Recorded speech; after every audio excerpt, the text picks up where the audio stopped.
The Tour of Flanders, a fight against appalling cobbles, a battle with gales and driving rain, and the agony of those infamous hills. It's spectacular, dramatic, it's happiness and disappointment, and it's every setback you can imagine. It also brings half of Flanders out onto the streets.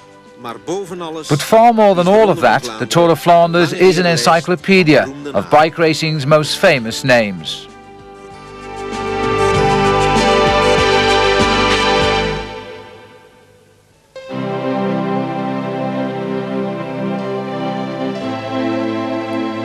The father of the Tour of Flanders was a man named Karel Van Wijnendaele. He stood right at the heart of Belgian bike racing. He was a pioneer, and cycling hasn't forgotten him.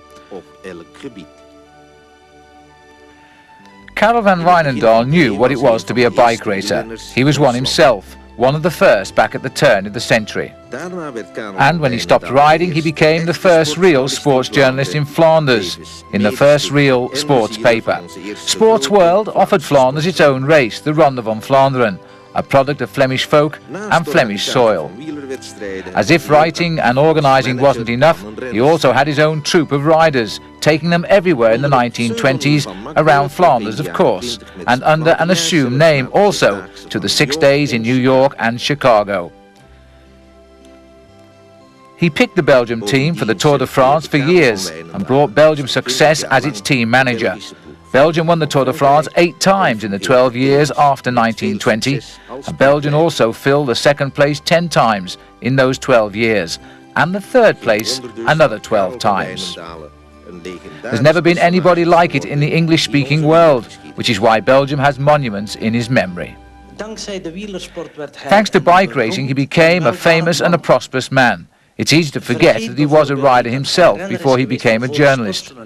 No sooner had the race started in 1913 than the whole world was thrown upside down the following year. But all the time, he just had one thought driving him on, something that he was always dreaming. When could he start the Tour of Flanders again?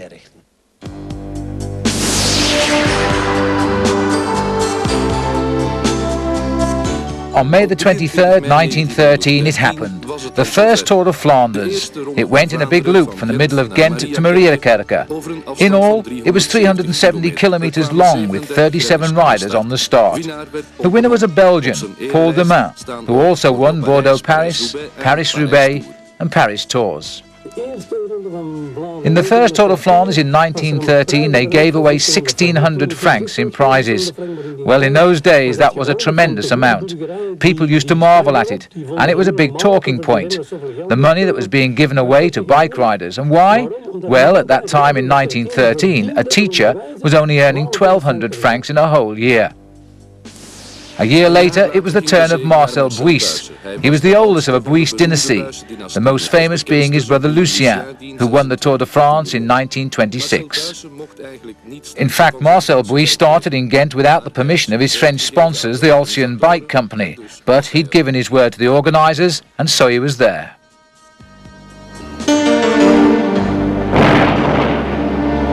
Dan kwam een onderbreking van 4 jaar.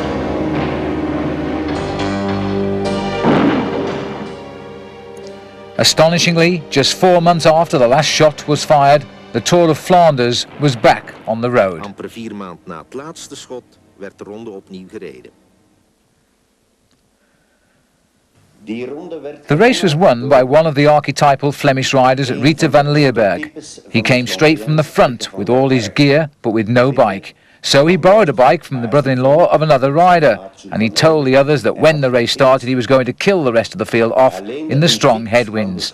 And of course the others just ridiculed him, and he said to one of them, "You mustn't laugh, because I'm going to drop you just before your front door." And that's exactly what happened. On the climb at Iktegum, Van Leerberg attacked and broke clear. The others didn't believe what he'd said, and they just let him go. By the time they started chasing, it was too late. Van Leerberg came into Ghent-Brugge, but instead of riding into the velodrome where he was supposed to go, he went into a cafe, and he shouted, "Pour me a beer." And then he had another one, and he stayed there until in the end the race organiser heard where he was and sent his soigneur in after him. and the soigneur had to get him out and lead him round the track. And when Van Leerberg did his lap of honour, he went to the crowd, and this is historical fact, I'm not making it up, and he just said, "Go off home, everyone, I'm a day and a half ahead of the race." Hij reed niet op het velodrom, hij reed in een café binnen en bestelde doodgewoon een demi. En daarna nog één. Totdat directeur Oscar Braakman hoorde dat Ritte in dat café zat. Hij stuurde zijn verzorger naar dat café en die gelukt erin Ritte met een zacht geweld naar de piste van Gentbrugge te piloteren. En toen Ritte zijn ereronde deed, dan riep hij tot de massa, en dat is historisch, dat is geen mop. Gooi jullie maar naar huis, weien, en kom morgen terug. Ik lig een halve dag verrukt. The fourth name on the list was Jules van Hevel. He also won Paris-Roubaix, the Tour of Belgium and 2 national championships.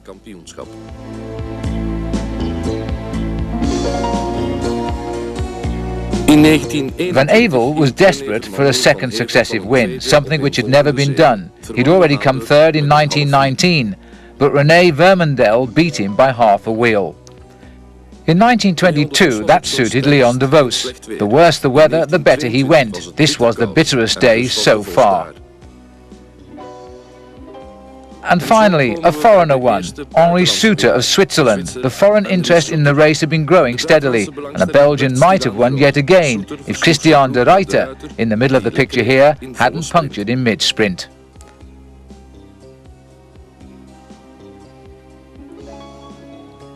And what the Belgians lost in 1923 they gained in 24 and also in 27, because Gerard de Baats won both years. Tussenin schrijven we de namen bij Van Delbecq en Verschuren. Een overwinning in de Ronde van Vlaanderen. Winning the Flanders in 29 was the high point of Jeff de Wees's career, just as it had been for Jan Mertens, yet another Belgian the previous year. After de Wees came Frans Bonjour. His race was really Paris-Brussels. He won it twice, came second 3 times and third once. The race was, in those days, a terrible race over appalling roads. From start to finish in those days, the route of the Tour de Flanders was awful. It was cobbles, cobbles, cobbles everywhere. Or there were narrow little cycle paths. It was different in the Ardennes, of course. There were tar roads in the hills, or there were cement roads, and the roads got wider and wider. But in the beginning, it was just inhuman for the riders.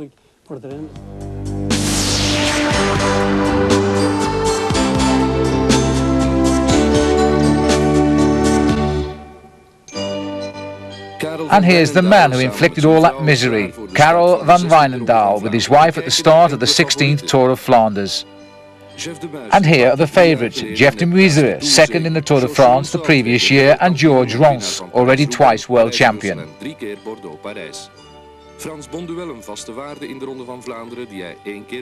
And the Deleur brothers, who went on to win the first 2 Tours of Spain.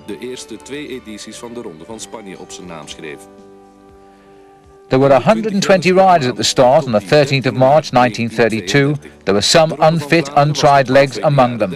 Until the middle of the 1930s, the Tour of Flanders was the opening event of the Belgian road season.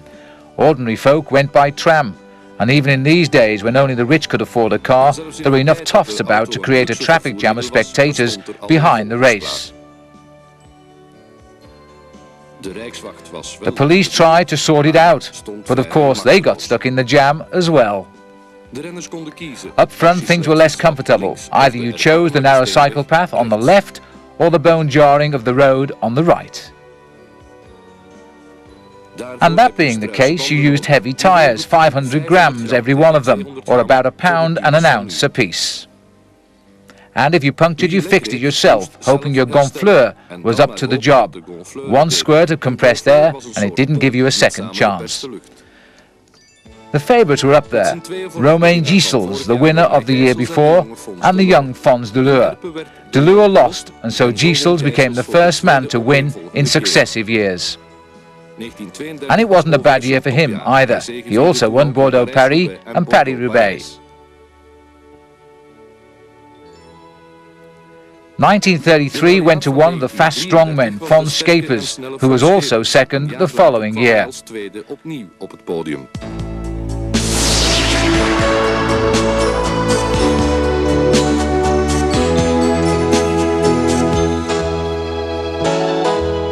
big names were out again the following year in the shadow of Ghent's St. Peter's station, almost where Ghent track stands now. Sylvia Maas, the last Belgian to win the Tour de France in the 30 years to Eddy Merckx. Gaston Rebry, he just won Paris-Nice and the others were scared of him. Frans Bonduelle was always up there too, right up there until after the Second World War. A lot of the reporters are backing Edouard de Calouet. Lode Ardequest is here for the third time. Gust van Tricht rode the Tour in 1931 as an individual, without a team.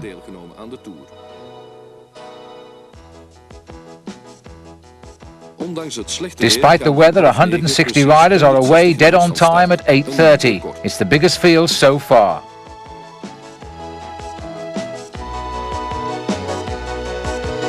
They enter Bruges.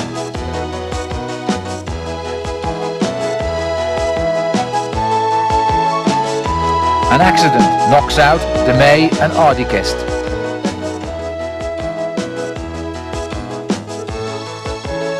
A break of 8 riders led by Bogart. Crosswinds torment the 7 chasers.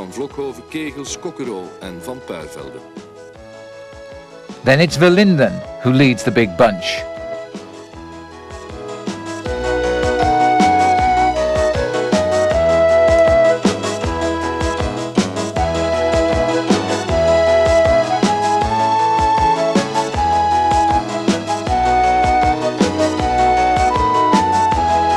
At 79 kilometers, they reach Ostend.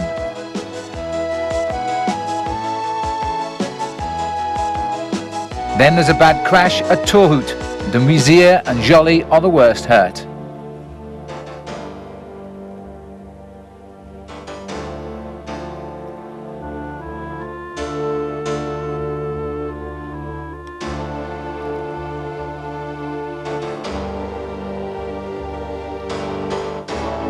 ...125 kilometers and the feeding station.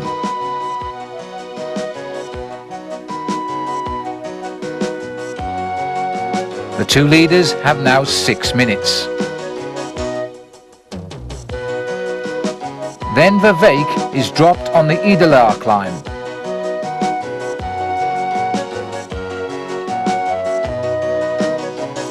Rebry, the locomotive, is away alone.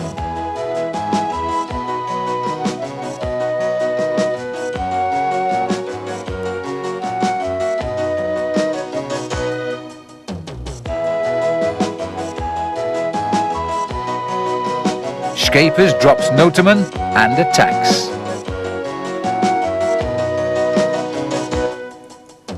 And the Tour de Flanders after Paris-Nice is Rebry's second most important win in 1934. 2 weeks later, he won Paris-Roubaix as well. Veteran Rebry wins by 15 seconds. He won here and he won Paris-Roubaix 3 times. Schepers catches Verweyck and comes second.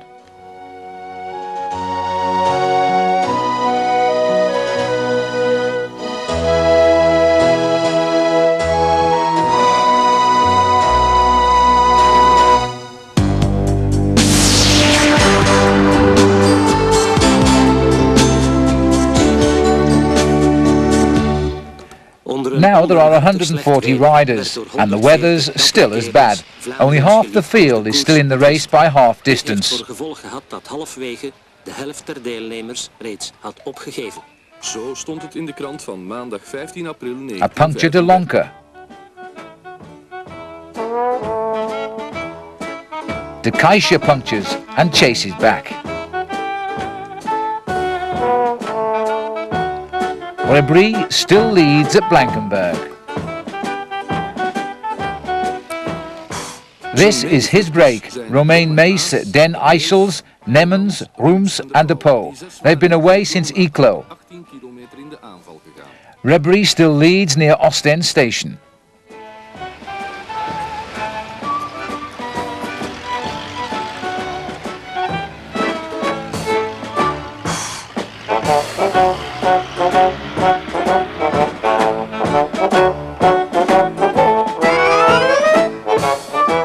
Kortrijk, Leemans and Rebry are away.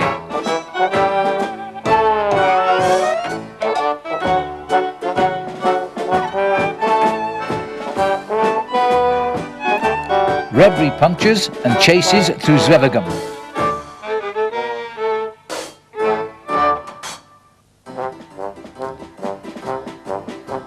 Leemans forges on through Nokke.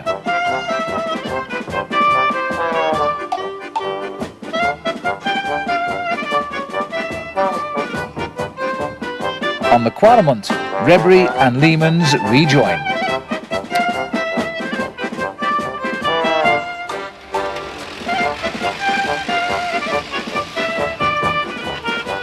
Their lead is growing.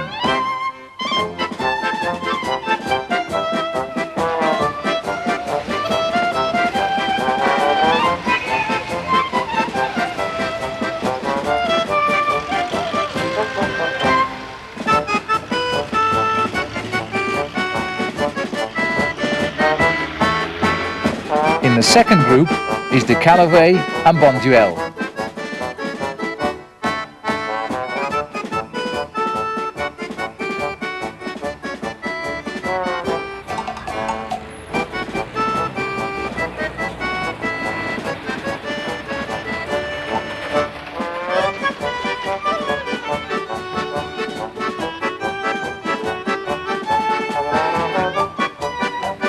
And then there's an accident when a press car hits a lorry and there are casualties.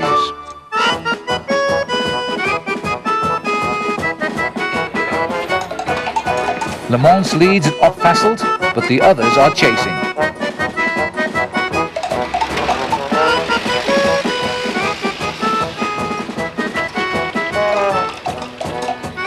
And at the finish, Juelu heads a tough sprint to win. With his win in the Belgian Championship 2 years earlier, this was the most important success in Louis Juelu's career. Never had a race been so popular. Liège-Bastogne-Liège is older, and so is Paris-Bruxelles, and the Schelde Grand Prix, but the Flanders was the most popular of them all.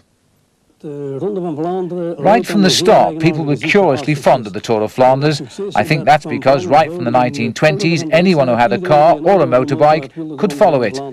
By the 1930s, it was becoming really dangerous. So much so that in 1934 it was written in the papers that there'd be 10 motorbike highway police and 3 police cars during the race to throw anyone out of the caravan who has nothing to do with it. But it didn't really work. And in 1938, the state police stepped in to keep the race separate from the followers. Er waren wel rijkswachters bij in die tijd, maar die zaten in officiële auto's en die waren machteloos tegenover die volkersplaag. Dan heeft men eraan gaan werken en dan eindelijk in 1938 is er voor het eerst dus een rijkswegbrigade in de ronde gekomen. Voor de orde en handhaven tussen de volkers.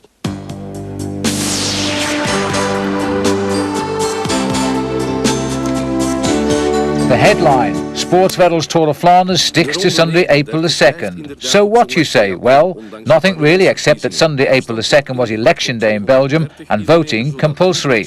So they shortened the distance to 230 kilometers so that everyone could go out and vote.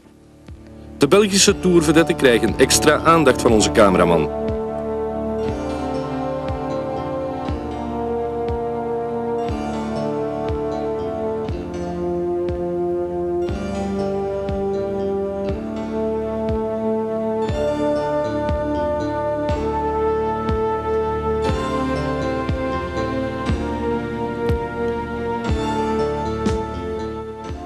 Watch out for the man on the left. Karel links in beeld.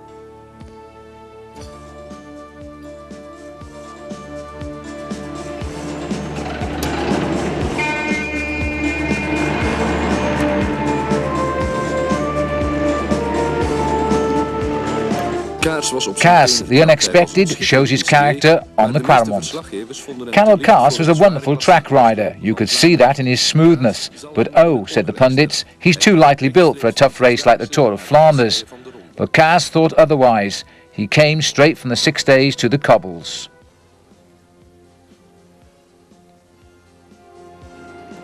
You could never be sure what you'd get next in the Flanders. There were the obstacles you knew would turn up, the cobbles and the cycle paths, and sometimes there'd just be an old gent on a bike out there for a ride in the opposite direction. And even when they'd sorted out the caravan, the sheer number of people driving on the course gave the organisers real headaches. 4 riders reached Aalst in the lead. They're Kaas, Roman Mees, Edward Vrieses and, hanging back, Van den Dries. But there was no doubting the gap at the finish: Kaas, Mees and Vrieses. The name should have been familiar. 5 years earlier, before taking his chance on the track, Kaas had been World Road Champion in Leipzig at the age of 20.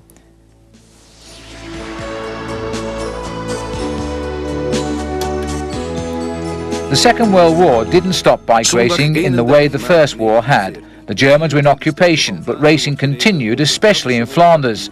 This time the organiser didn't have to dream dreams for 6 years.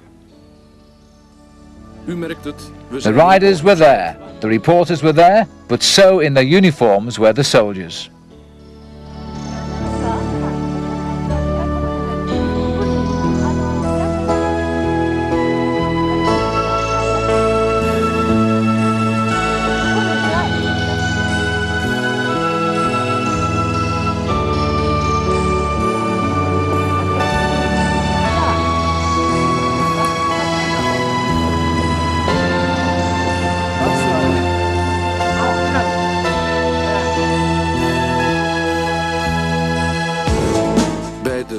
Cars were scarce, the Germans had them. Civilians by and large didn't, but the tram lines, you notice, were still as much a menace in Ghent as ever they were. Op de Kwaremond breekt de echte strijd los. Christian zijn kind voeren daar de forsie. Kind wordt uitgeschakeld door een valpartij. Christians wordt later bijgehaald door Achille Buijsen, Schotten, Hendricks en Staren. We zien de 5 leiders hier in Ninove na 183 kilometer. There are now 50 miles left to go. Ongewijzigde situatie in Aalst. De 5 vluchters zullen trouwens de eerste 5 plaatsen bezetten. De eerste plaats is voor Achille Buijsen. Buijsen zal een jaar And by the end of them, Arkeel Buijs, triumphant and alone in his hometown. The neighbours are every bit as pleased as he is. In zijn eigen wetteren wordt Buijsen in triomf rondgedragen. And next year, he did it all over again.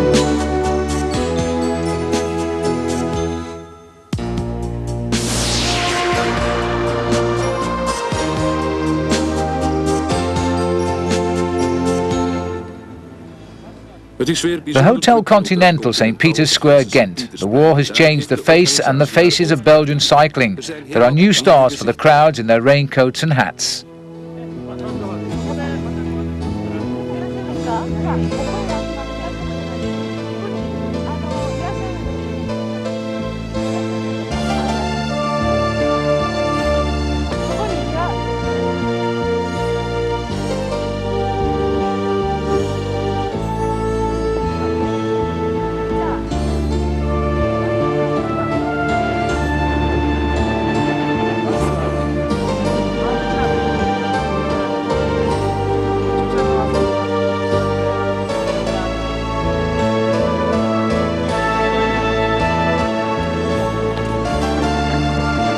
There are older faces too.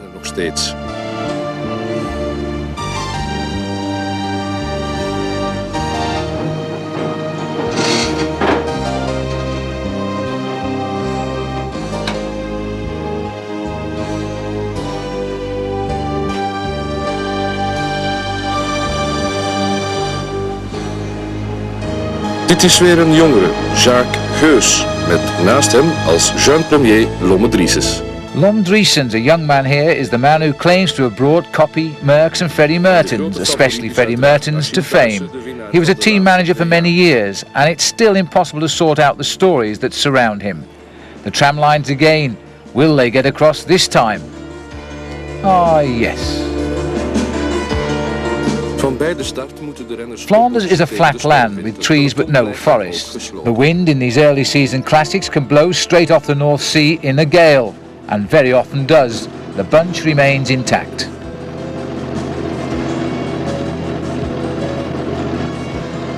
Marcel Gint in the national jersey he wore in the Tour de France. Albert Rietzeveld and Achille Buys. 500 francs prime at the top and 8 get clear. Van Dijk attacks and takes Claes, Hendricks, Van Eeneme, Bloemy, Scott, Van de Wegge with him.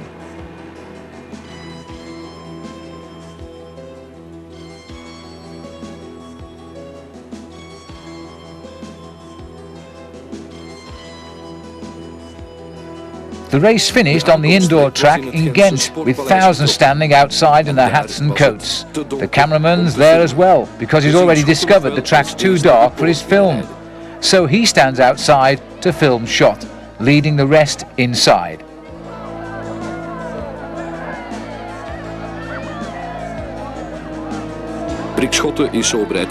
And afterwards he drags Brik Schotte back outdoors, again to pose with the flowers and the boss of the newspaper that organised the race. The Tour de Flandes began the year before the First World War in 1914. Marcel Buys won, and now another Buys, Aquella, the first man to win 3 times, 1940, 41 and 43. And finally, sound. You went to the cinema and you heard your heroes.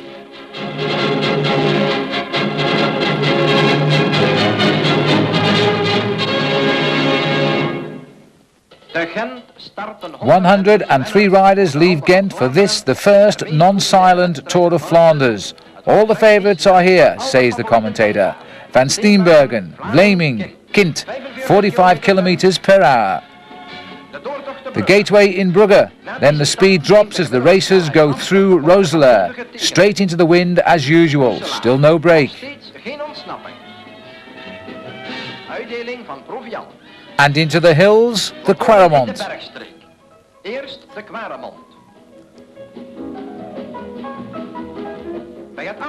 One climb down and Summers gets a handful of seconds.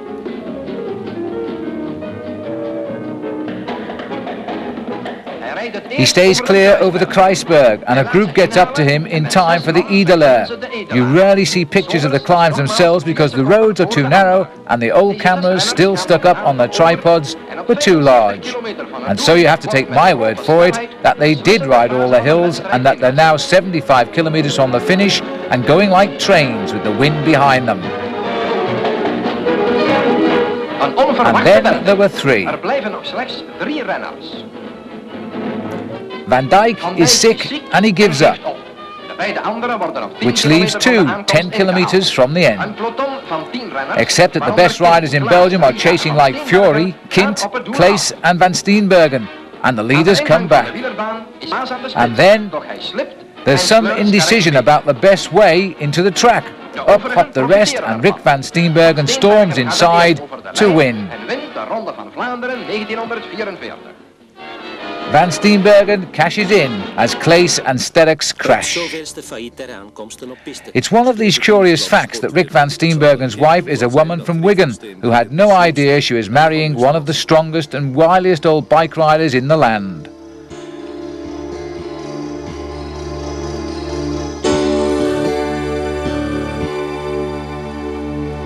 And just in case you didn't realise, the cuddly-looking chap on the right is, like the one on the left, Rik Van Steenbergen. It wasn't easy racing during the war. Eating enough was a problem and you couldn't get the equipment. In a lot of races we got paid in kind. And sometimes for the rest, well, yes, we smuggled what we could from Holland. Smuggling, it's an ugly word, but things were different then. And for me, well, I was born right on the border in Arendonk. Smuggling was in our blood. Smokkel is nou misschien een slechte naam, maar toen was dat een normaal verschijnsel. En toen dat ik geboren was, zijn aan de grenskinder in Arendonk, zat smokkel zo in het bloed. This genial old man lives now in a castellated house a few miles from Antwerp. He sells verandas for a part-time job.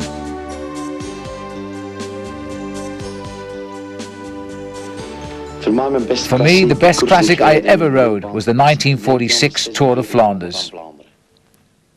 That was when I got to know a Van Steenbergen that later I seldom saw again. Not the man who rode economically and craftily, but an aggressive, attacking young Van Steenbergen. En alles beredeneerd uitvoert, maar wel de agressieve aanvallende jongen van Steenbergen. Van Steenbergen dominates everyone, it says. Nobody would ever dispute that Van Steenbergen was the great man of the Tour de Flanders in '46.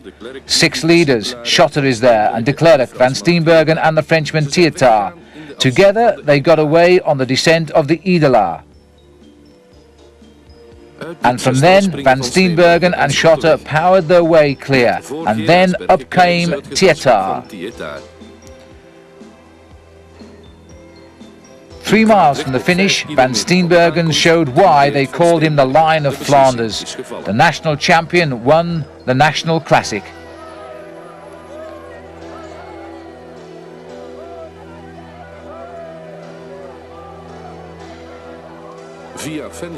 Tietard was second and Schotter as shattered as Van Steenbergen was third.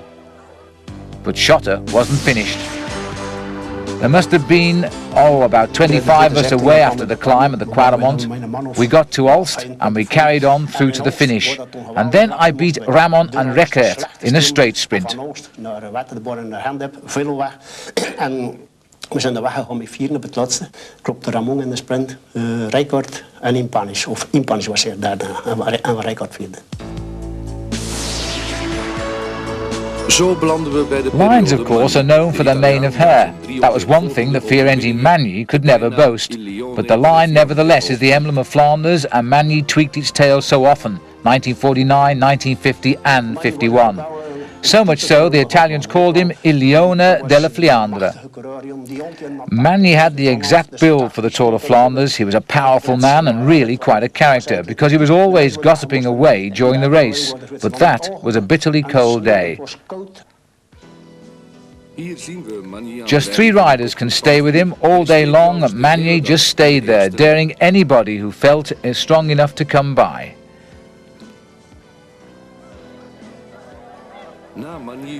Belgium calls it a day of shame. Foreigners took all the best places. The first Belgian, Rik van Steenbergen, was only 6th. He was 12 minutes off the back.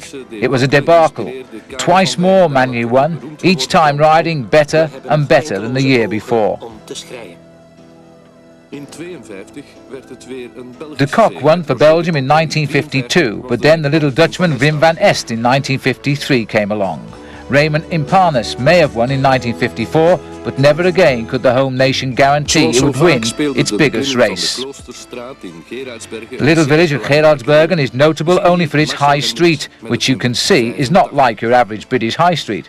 We know it better by its French name, Le Mur de Grammont, the Wall of Grammont. On the climb, this was Lewis and Bobet and Ferdy Kubler.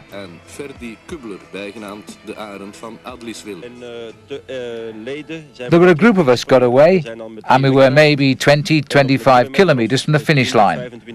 I noted that Bobet and Maher were talking about doing something together to shoot me off the back, so I counterattacked. And Bobet was lost. Well, by then we had a lead of 50 seconds, so I started working with Mahe, and maybe 15 kilometers from the finish, 10 kilometers perhaps, I had the feeling that Mahe was easing up. I'd been up there for 205 kilometers, and I'd always been taking my turn. I didn't want it to go to a sprint though, so I just rode straight through, and 500 meters from the finish, Mahe had had it. There was no sprint. En op 500 meters van de vandaankomstlijn dus heeft Mahe zich recht gezet. Dus er was eigenlijk geen sprake van een eindsprint.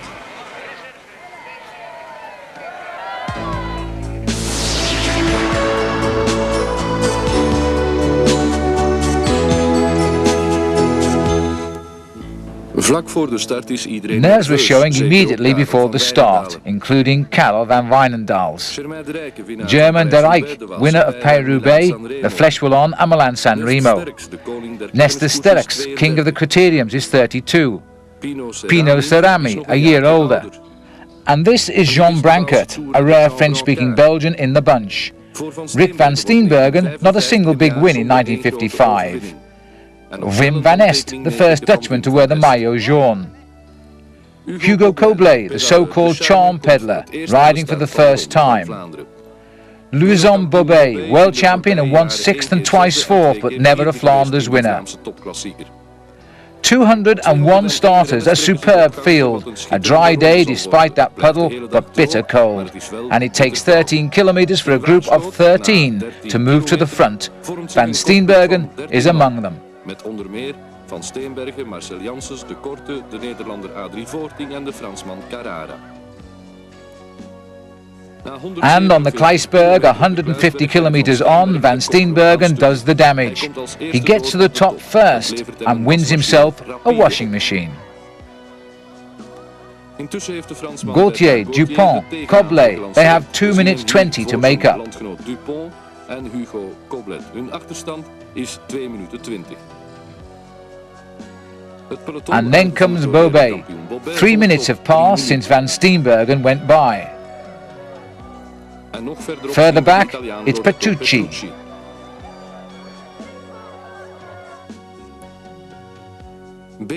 There's a desperate fight now to limit the damage by the wall of Grammont, and some of the most dangerous bike riders in the world get into one little group. And Gaultier, the 4 times winner of Paris-Roubaix, obliges. Then Bobet. Van Steenbergen. And Hugo Coblet.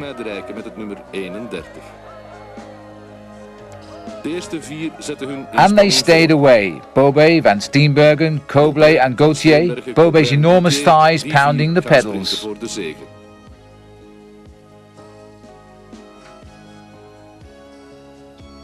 Van Steenbergen is desperate.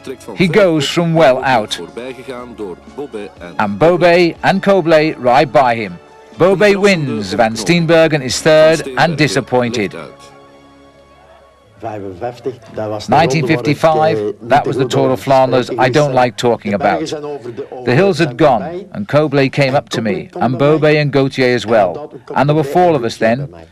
And there were still 4 of us when we came to a village called Leiden, I think, or something like that, about 5 kilometers from the finish anyway. We got to a barrier at a level crossing, and it was down. The 3 foreigners climbed over it.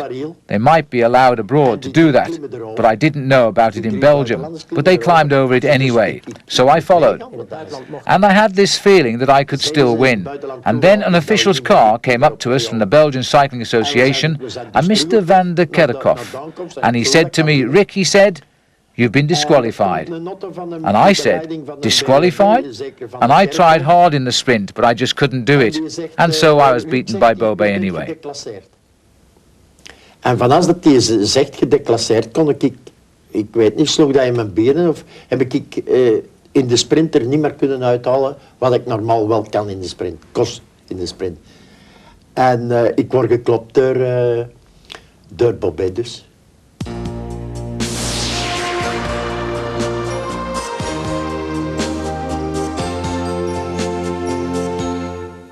A couple of weeks earlier, I'd won Milán-San Remo, and I thought it would be a great honour if I could come back to my own town and in front of my own people win the Tour de Flanders, our own Tour of Flanders. I rode well, but I was overconfident. That was the mistake I made. I attacked too early. I was by myself for 40 kilometers and I suffered because I so much wanted to win. And then a couple of kilometers from the finish I was caught by Rik van Steenbergen and the whole peloton.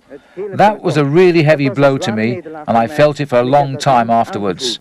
I felt it particularly badly because to my mind those who'd caught me hadn't won the race either. The Frenchman who won it, for example, was never heard of again.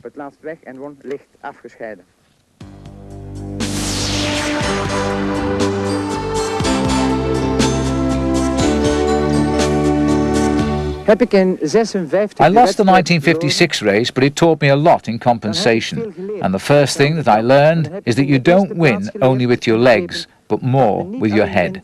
And with that experience, I went to the start in 1957, and I resolved to do everything differently, because I wanted to win the Tour de Flanders, and therefore I had to do it differently.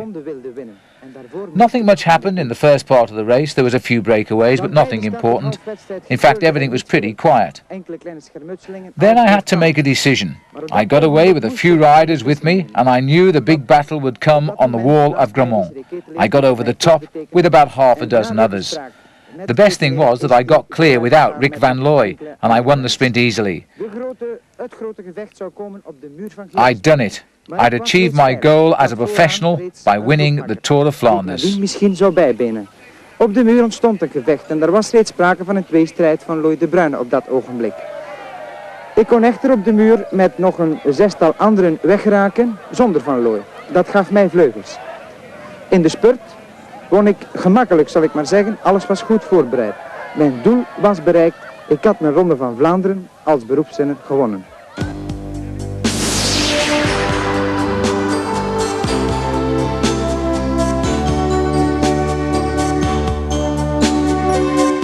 With 85 kilometers to go, the leaders were Jermaine de Rijk, Marcel Janssens and Raymond Impanus.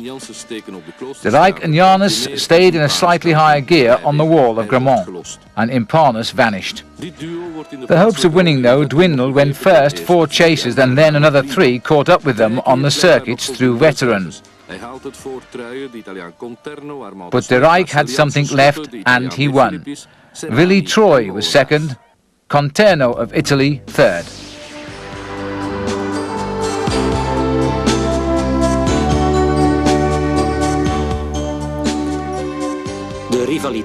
The same place a year later, Fred de Bruyn's there again, and so too was Rik van Looy. At the top, it was Van Looy in his national champion's jersey. There were about 12 of us away when we got to the wall of Grammont, and there was a prime at the top, and I sprinted for it. I attacked and de Bruyn stayed with me, and I thought, yeah, okay, and we worked together.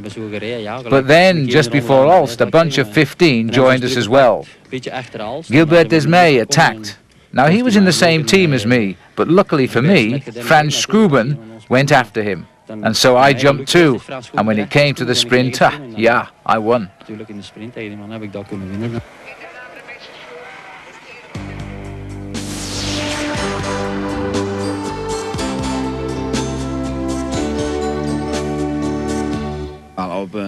We were 4 kilometers from Tannen, and I was with some good riders. Van Looy was there, for example, and he was in great form. I didn't give myself much of a chance in a sprint against Rik van Looy. So, when I got to the front with 300 meters to go to the line, I just stayed there, and I won the sprint.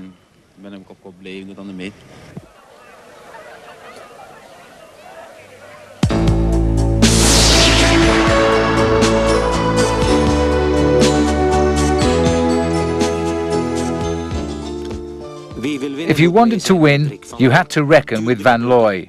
Tuur de Kabuta clings to his wheel. His name means Arthur the Gnome, by the way. And then at the foot of the Kruisberg, sensation, the world champion crashes. And then a real chase begins to make up for lost time. But Van Looy has not a soul he can rely on for help.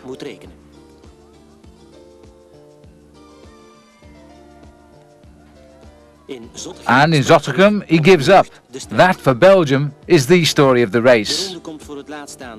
But not for us, because the last finish on Wetteren is the first Flanders win for Tom Simpson, and that marks the start of a career as a true international bike rider. He beats the Italian Nino De Filippis.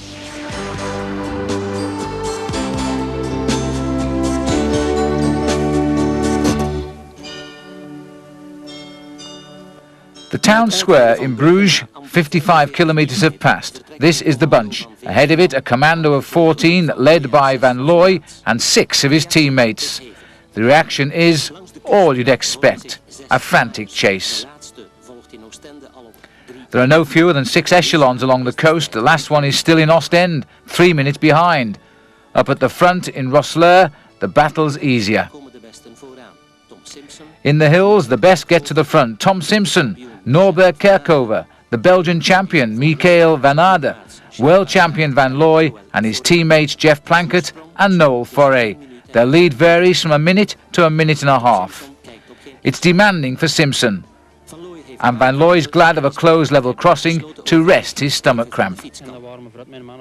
Before then, there'd been an attack of 6 or 7 riders. Then we attacked, and there were 4 of us left. Plankett was there and Forêt and one of my teammates, but by the finish there was only me. Not for nothing did they call him the Emperor. He was alone and majestic as he swept into the race's new finish in Ghent-Brugge for the first time.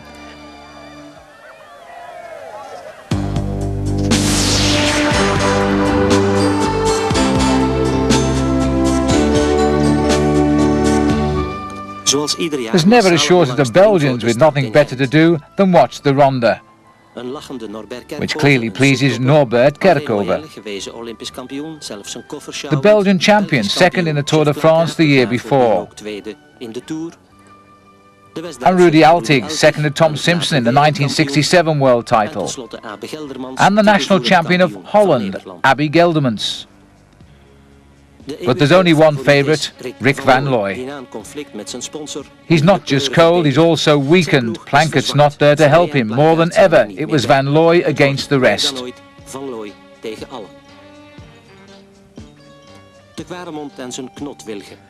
Travel this road today and it's surfaced, not in the early 60s though. The cobbles still bang you through the thin tar. The answer? You take to the only marginally less bumpy bike path. Van Zerenhoots breaks the race open. And who's he working for? Rick Van Looy? De schifting is gebeurd met vooraan hier Simpson, Poulidor, Tom Simpson, Jocke Wouters, Raven Poulidor, Van Itsen. And then there were two, Poulidor and Van Looy, with Simpson behind, with Van Itsen, Van Erde and Forêt. I suppose it was about 4 or 5 kilometers from the finish. Jules van Merlenbeke and Simpson jumped away, and Altig and Makelbeek got up there as well. And there were 4 of us when we got into the finishing lap. Altig crashed. I was watching out for the others, and normally I'd have been beaten by Frans Makelbeek, but I was feeling great, so I thought it would be worth making a surprise attack. I jumped and I got 3 or 4 lengths. Noel Forêt had just ridden the fastest Tour de Flanders in history, 40.5 kilometers an hour.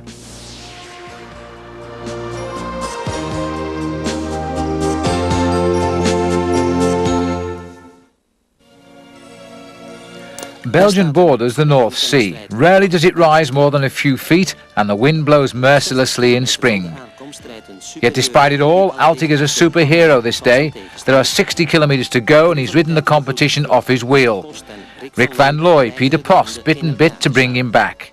But Altig is unstoppable, not just alone but faster ever than Forêt, 41 kilometers per hour in fact. It's the first time a German has won Flanders, and how. Another 4 minutes will pass before the next rider crosses the line.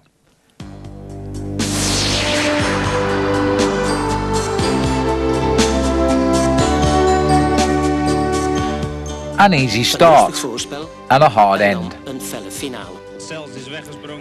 I broke away on the Valkenberg, and then I was with Ward Sels and we were working together.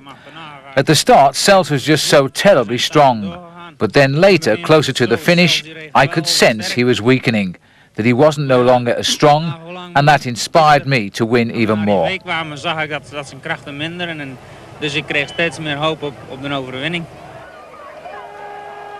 For Jo de Roo, it was his 6th classic win in 4 years.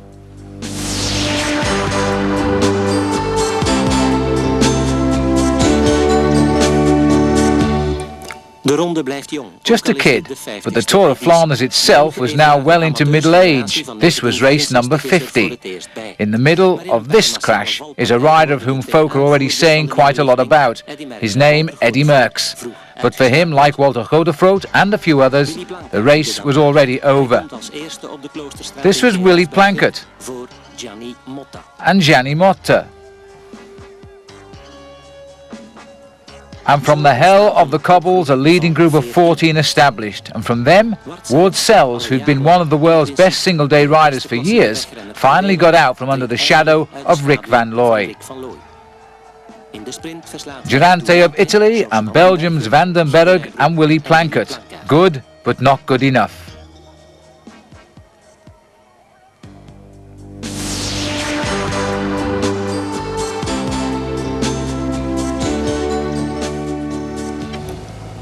A life and death struggle. Noel Forêt and Dino Zandergoe. Forêt is the home rider, but Zandigu is fresher. Forêt had already been away by himself before the Italian had caught up. And who was the hero had been caught napping? Eddy Merckx. And wherever Merckx went, so Felice Gimondi followed behind, protecting Zandigu.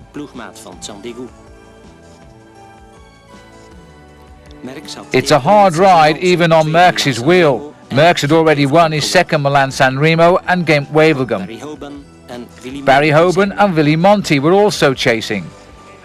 Forêt just didn't have the strength though to come by in the sprint, and Zandigu wins his first classic race. Not bad for an oldie. You're looking at a man of 34, and this was his final big win.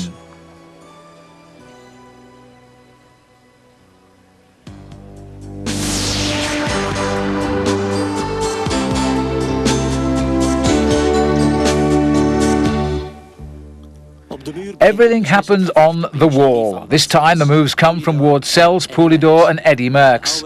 And that's Rik van Looy. Now watch closely. Does this look like a world champion whose front forks are breaking? But they are, so the master gets a new bike for the final 50 kilometers. But look at the gap.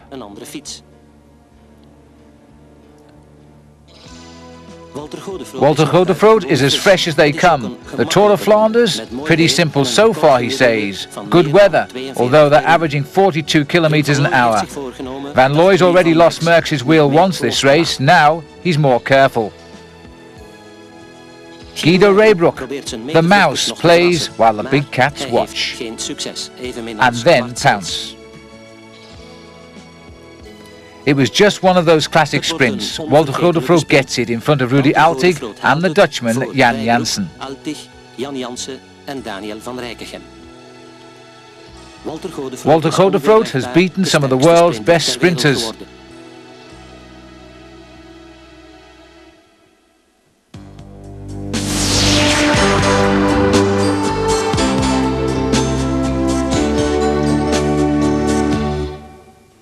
This was a great year, and this, Eddy Merckx.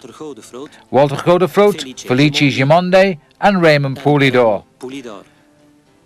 Notice the difference in the Quaremont? Well done, they've tarred it over.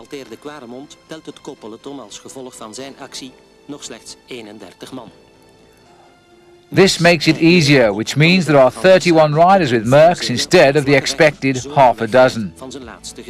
So what does he do? He goes to the front and stays there. And he just rides everyone off his wheel.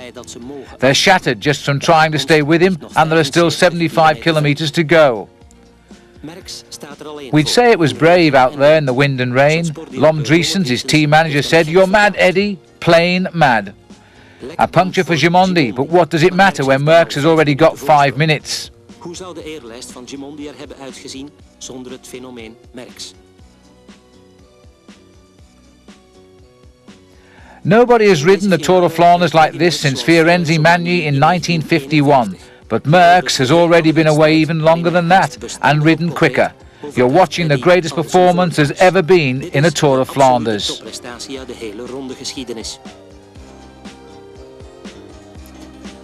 Another 5.5 minutes are to pass before the next sorry figure makes his way up this road, Felice Gimondi.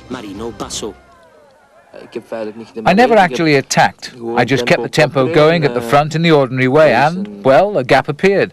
I looked around at Potosí and I could see he couldn't make it, so I just carried on.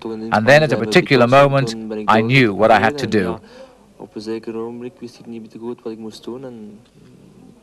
Is it true, asked the reporter, that when you had a minute's lead, your team manager came up to you and you asked if you should let the others catch you? Yes, I wasn't sure. I knew that in the stretch after Ninova, the wind would be strongly in my face. I'd be riding straight into it and I wasn't sure what to do. But, well, everything turned out okay.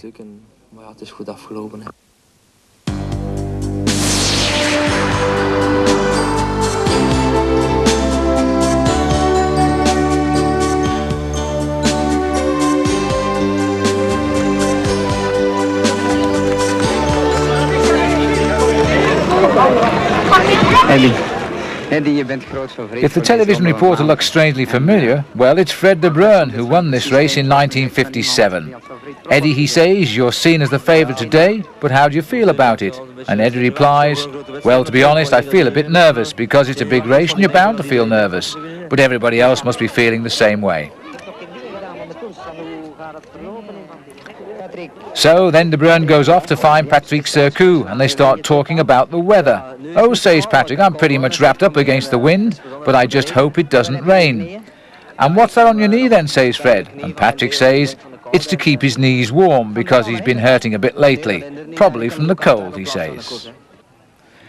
Which seems to exhaust that topic, so he moves on to Roger de Vlamingh. Do you know what the prizes are in this race, he says? And Roger says, what? And Fred says, the prizes, Roger, how much are they? Oh, the prizes, replies Roger, as if it was the first he'd heard of them. I haven't the faintest idea. So Fred says, not even the winners? To which Roger guesses about 10,000 francs, probably. Cosa c'è dentro? Sherry, Come il è un show spécial pour le froid. Posso provare? Sì, ma poco, Attenzione. Ah sì, Formidabile, certo. Maintenant, e la beve quando? Durante la corsa o sul pullman, si sono fermato.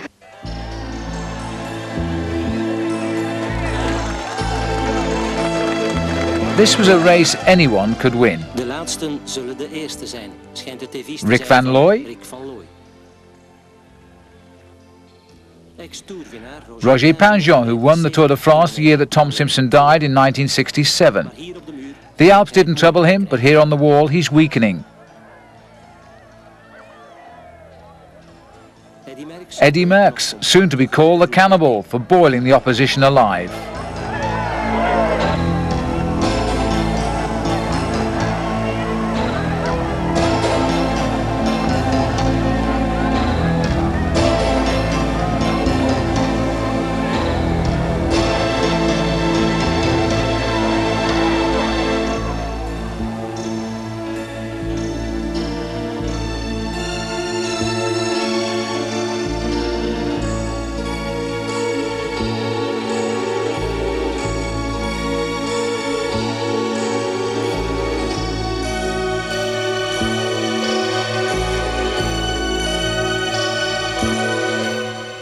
Oh dear, how the mighty have fallen.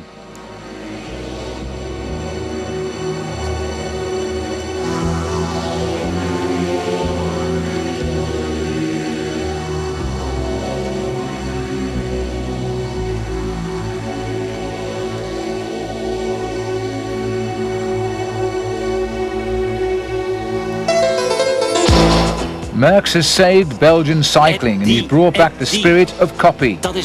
Eddy, Eddy, Eddy, wherever he goes. Eddy, Eddy, Eddy.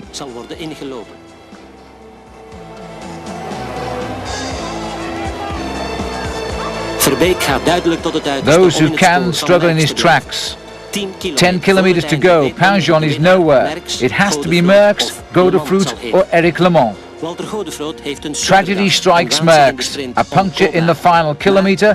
Godefroot is powerful but weakening, and Eric Lemont wins his first Tour de Flanders.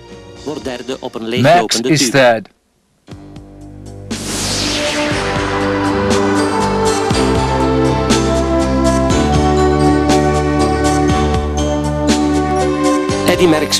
Try as he might, Merckx could not get clear. Others would try.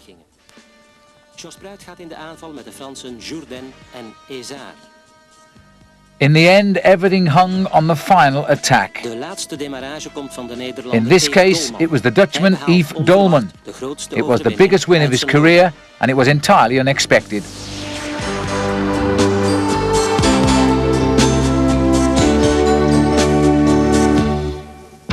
And who is the world champion at the front again? Eddy Merckx. And this was Tony Hubrechts. But he gets nowhere. But Merckx has only to sneeze and Eric Lemont will be with him. They get 20 seconds on the field.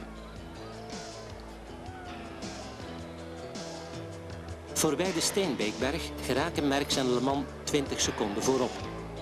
Maar But Felice Gimondi drags the bunch back up to them both.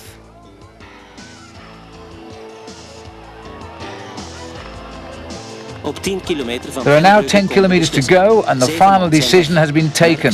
There are 7 left by Gent-Brugge. Merckx, Le Mans, Verbeek, Dieriks, Rosier, Schwertz and Willy de Geest. Le Mans will take it. Second is Dieriks, third Verbeek, fourth de Geest and fifth Rosier. And 7th, Eddy Merckx. Tweede wordt Dieriks, derde Verbeek, vierde de Geest, vijfde Rosiers, zesde Schwertz en zevende Merckx. Erik Le Mans is in de ronde opnieuw boven zichzelf uitgegroeid.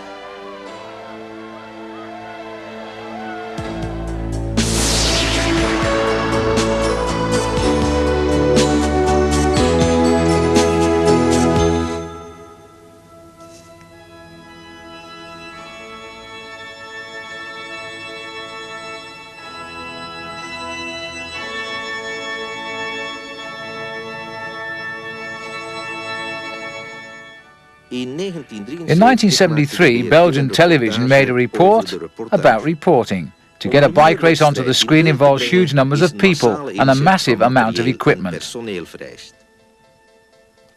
But once upon a time, it was all very different. At first, the cameraman worked from inside a car.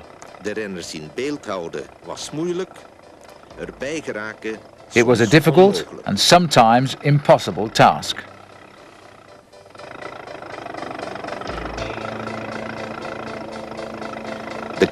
So they tried putting the camera on top of the car. It was better, but the cameraman could die of cold. When the cameras got smaller, the competition became bigger.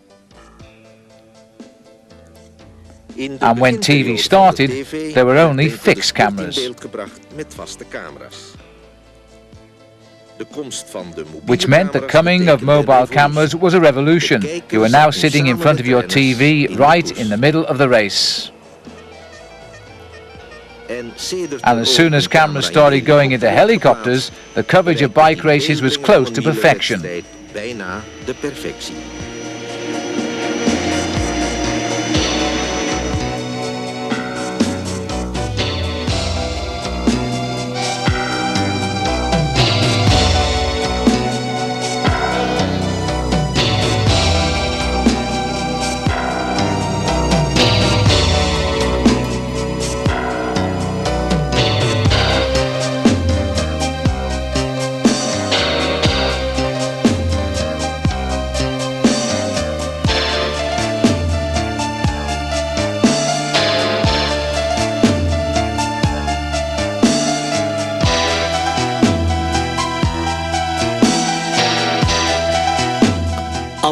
As the riders began their journey, the last details were being drawn up at the finish line in Meerbeke to get the pictures back.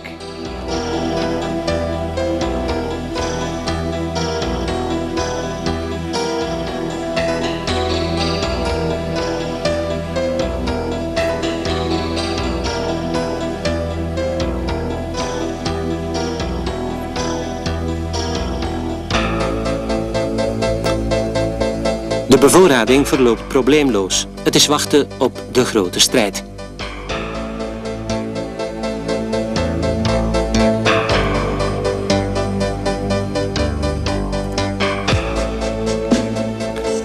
Aan de aankomst. And still at the finish, the final instructions were given. Transmission was about to begin.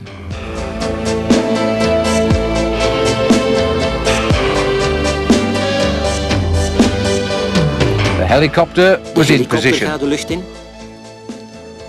And the motorbikes with the mobile cameras are ready now to move up to the leaders.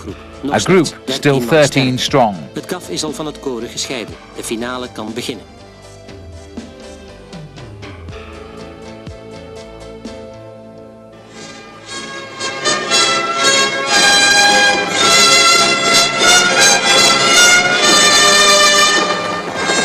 Over to Fred de Bruyn.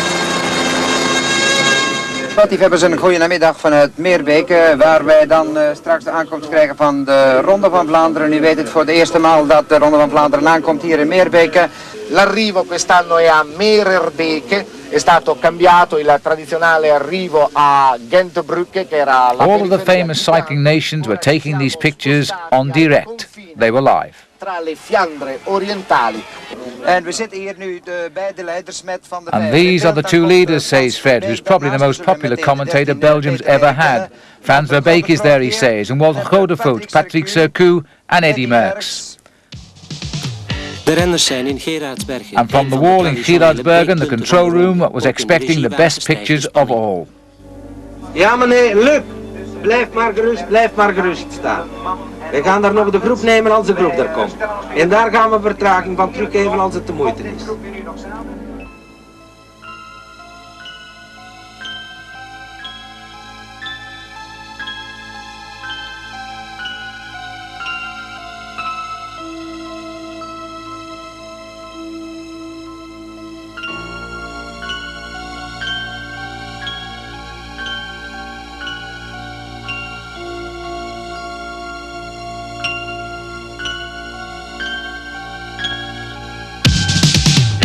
These were heady days, the cameras bringing you now within inches of the riders and drama on the road. Frans Verbeek has a puncture.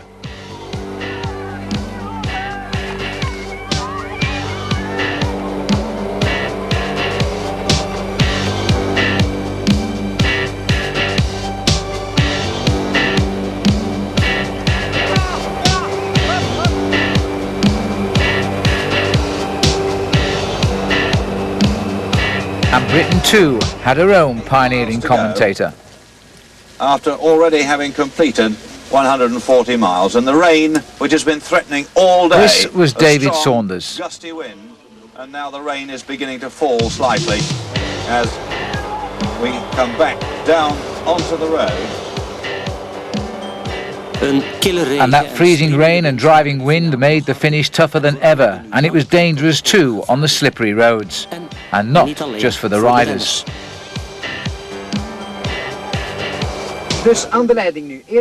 From the safety of his cabin, De Bruyn points out Le Mans, Roger de Vlaming and Eddy Merckx. A mishap puts de Vlaming out of the leaders group. There are just 4 for the finish now: Merckx, Martens, Eric Le Mans and Willy de Geest. Dit is de laatste rechte lijn met Freddy Martens leads. Voor Eddy Merckx en Eric Le Mans. Martens trekt zich op gang. The cameras are waiting. Then Merckx takes the lead, then the Le Mans, and then de Geest. Then Mertens goes first. But Eric Le Mans gets round him, and then Mertens comes charging back, but he dies, and Le Mans is the first man since Fiorenzo Magni to win the Tour de Flanders 3 times. En dan toch Freddy Martens die zeer goed terugkwam op het laatste. And Fred takes 6 million Flandrians through the final meters again. Out of vision, but nevertheless helpfully pointing out the riders and their moves on his screen. Freddy Martens die zich vrijmaakt. Hij komt hier zeer gevaarlijk naast Eric Le Mans spurten. Wel, ik had me voorbereid in Nice en daar was het taak over. Tradition has it that the home nations provide the pictures, but the commentators conduct the interviews. So while you watch and hear Eric Le Mans talking to Fred de Bruyn, every other nation is seeing Eric Le Mans, but listening to their own man interview their own hero, be it Italian or Dutch or French or British or whatever. Nobody thinks this is at all odd. Each nation has runners to go and fetch the heroes, which is why Eddy Merckx is about to tell Flemish television why he became third to Freddy Mertens. You could no more support Eddy Merckx and Freddy Mertens in the 60s than you could like both the Rolling Stones and the Beatles in the same period.